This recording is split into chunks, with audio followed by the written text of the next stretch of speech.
Back to news. ఏ పరీక్ష రాయని వాళ్లు ఉద్యోగాలు వాయిదా వేయాలని దీక్షలు చేస్తున్నారని అన్నారు సీఎం రేవంత్ రెడ్డి. ఇటీవల దీక్ష చేసిన ముగ్గురులో ఒక్కరు కూడా పరీక్ష రాసిన దాఖలాలు లేవన్నారు.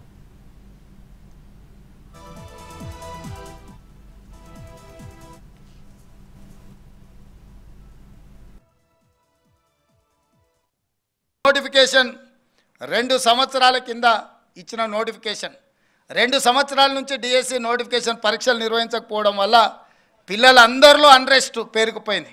2 ఏళ్ల నుంచి వాళ్ళు డిఎస్సి కోసం ప్రిపేర్ అవుతున్నారు. ఇప్పుడు నేను డిఎస్సి పలానా డేట్ నాడు పెడతా అంటే లేదు మాకు చదువుకోవడానికి సమయం కాలేదు, దాన్ని కూడా కొంచెం వాయిదా అయ్యింది అంటారు. అరే రామ, 10 ఏళ్ళు నోటిఫికేషన్ రాలేదన్నారు, 2 ఏళ్ల కింద డిఎస్సి నోటిఫికేషన్ వచ్చింది, 2 ఏళ్ల నుంచి వాయిదాలు పడుతూనే వచ్చింది. ఈ 2 ఏళ్లలో పిల్లలు చదువుకోలేదా? మళ్ళీ ఇప్పుడు వాయిదా వేస్తే అదనంగా చదువుకునేది. మేమేం సిలబస్ మార్చలేదే. నిన్న మన ముగ్గురు దీక్ష చేస్తే ముగ్గురు గురించి వివరాలు తెప్పించినాను.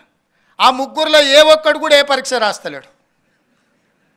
ఏ పరీక్షలు రాయనోడు, ఏ ఉద్యోగానికి పోటీ పడనోడు నిర్వహిస్తున్న పరీక్షల్ని వాయిదాలు వేయండి అని చెప్పి దీక్షలు చేస్తారు.